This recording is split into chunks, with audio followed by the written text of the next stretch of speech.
నమస్కారం. డాక్టర్స్ కార్యక్రమానికి స్వాగతం సుస్వాగతం.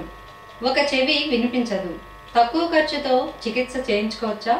దీని గురించి ఈఎన్టీ వైద్యుడు కేవీఎస్ఎస్ఆర్ కె శాస్త్రి వివరిస్తారు.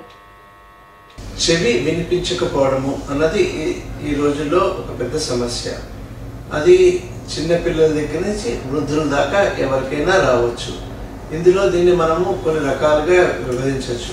ఇది congenital, acquired and old age. Congenital అంటే పుట్టుకతో వచ్చింది, ఎక్వైర్డ్ అంటే పుట్టాక వచ్చింది, ఓల్డ్ ఏజ్ అంటే పెద్దవాళ్ళలో వచ్చేది.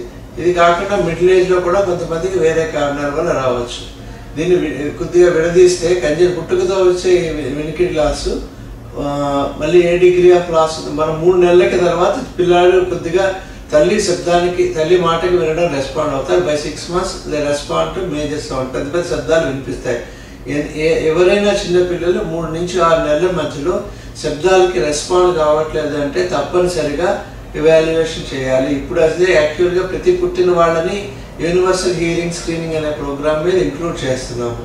ఏంటంటే పుట్టిన ప్రతి పిల్లవాడికి వినికిడి ఎలా ఉందన్నది బై 3 months అందరూ హాస్పిటల్ డెలివరీ అయితే హాస్పిటల్ బయటకు వెళ్ళే లోపలే ఆ పిల్లవాడి hearing test, auto acoustic emission అనే టెస్ట్ చేసి హీరింగ్ అసెస్మెంట్ చేయాలి.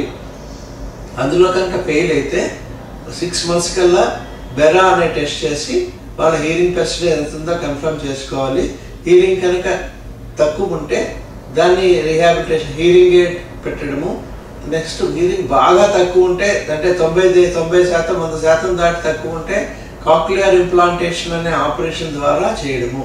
హీరింగ్ ఎయిడ్స్ అయితే ఇప్పుడు తక్కువ ఖర్చులో కూడా మనకు దొరుకుతాయి. కాక్లియర్ ఇంప్లాంటేషన్ ఆపరేషన్ అయితే ప్రస్తుతం కొంచెం ఖర్చు ఎక్కువ పడుతుంది. అదే మన ఆరోగ్యశ్రీ స్కీములు అయితే 2 సంవత్సరాల లోపు పిల్లలకి రాష్ట్ర ప్రభుత్వాలు రెండు తెలుగు రాష్ట్ర ప్రభుత్వాలు కూడా ఫ్రీగా చేయిస్తున్నాయి. అది మనం ఖర్చు పెట్టి చేయించుకోవాలంటే కొంచెం ఖరీదైన 7 to 10 lakhs అవుతుంది. కానీ ఇది ఖర్చు పెట్టినా 15 సంవత్సరాల క్రితం ఈ ప్రక్రియ, ఈ ట్రీట్మెంట్ మనకి ఈ దేశంలోకి అందుబాటులో లేదు. ఇప్పుడు అదృష్టం ఏంటంటే ఇది అందుబాటులో ఉంది.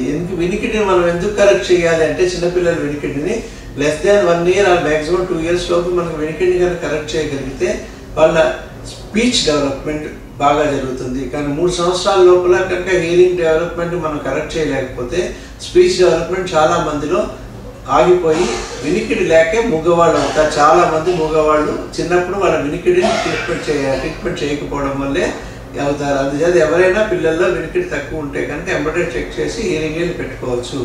అలాగే పెద్దవాళ్ళు 55 సంవత్సరాల తర్వాత స్లోగా మన వినికిడి తగ్గుతుంది. వాళ్ళందరికీ దాదాపు మన ప్రెస్బియాక్యూసిస్ అంటామంటే పెద్దవాళ్ళలో వచ్చే వినికిడి లోపము. దీన్ని చెక్ చేసి minor, moderate to severe profound అంటాము. అప్ టు సివియర్ దాకా హీరింగ్ ఎయిడ్లు పెట్టుకోవచ్చు. ఒకప్పుడు చాలా కాస్ట్లీ ఉన్న హీరింగ్ ఎయిడ్లు ఇప్పుడు 10 to 20,000 మ్యాక్సిమం 30,000లో 90% మంది హీరింగ్ లాస్లు మనము రెక్టిఫై చేయొచ్చు హీరింగ్ ఎయిడ్స్ తోటి.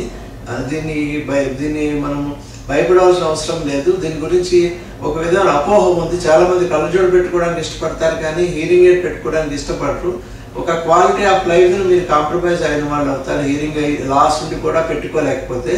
దీన్ని ఈరోజు అన్ని చోట్ల అవైలబిలిటీ ఉంది. మన కోసం అవైలబిలిటీ ఉన్న ఈ సదుపాయాన్ని వాడుకుని we should enjoy the life. అంతేగాని వీడికి వినపడటం లేదు అని ఎదుటి వాళ్ళ చేత గేలు చేయించబడే కంటే వీళ్ళు పెట్టుకుని హీరింగ్ విని నలుగురితో పాటు మనం నవ్వుకుంటూ లైఫ్ గడపడం చాలా ఇంపార్టెంట్. మిగిలిన లాసెస్ నేను చెప్పింది ఆటోస్క్లీరోసిస్ అని, మధ్య వయసులో చాలా మంది హీరింగ్ రాదు. అలాగే చెవిలో చీము కావడం వల్ల వచ్చే హీరింగ్ లాస్ కూడా టెంపనోప్లాస్టీ అనే ఆపరేషన్ కానీ టెపిడెక్టమీ అనే ఆపరేషన్తో కానీ రెక్టిఫై చేయొచ్చు. ఇవి కూడా చాలా మంది పెట్టుకోగలిగే ఖర్చులోనే 30,000 నుంచి 25,000 నుంచి 30,000 నుంచి 60,000 లోపలే చాలా ఆపరేషన్లు 95% ఆఫ్ ది ఆపరేషన్కి అయిపోతాయి. మన బయట అపోహపడేంత ఖర్చు దీనికి అవసరం లేదు. దీనికి లక్షల్లో ఏమీ ఆపరేషన్ ఖర్చు అవ్వదు. ఇవి చాలా మటుకు 50-60,000 లోపే మనకి ఆపరేషన్ ఖర్చు అవుతాయి. చాలా మంది పెట్టుకుని చేయించుకోగలిగే ఖర్చు లోపలే మనకి ఆపరేషన్ జరుగుతాయి. ఎవరైనా వినికిడి లోపం ఉంటే దాన్ని కరెక్ట్గా అసెస్మెంట్ చేయించుకుని దానికి మందులతో ఏమైనా తగ్గుతుందా లేదా ఆపరేషనా, హీరింగ్ ఎయిడా అనేది ఇవాల్యుయేట్ చేయించుకుని ఏ ట్రీట్మెంట్ అయినా చేయించుకుంటే వాళ్ళ లైఫ్ వాళ్ళకి ఆనందంగా ఉంటుంది. వినికిడి లోపానికి అనేక కారణాలుంటాయి. సమస్య వచ్చిన వెంటనే వైద్యుని సంప్రదించడం మంచిది. దీప్తి తెలుగు న్యూస్ ను సబ్స్క్రైబ్ చేయండి. లేటెస్ట్ మూవీ అప్డేట్స్ ను తెలుసుకోండి. వచ్చే వారం మరో అంశంతో మళ్ళీ మీ ముందుకు వస్తా. అంతవరకు సెలవు, మీ మహాలక్ష్మి.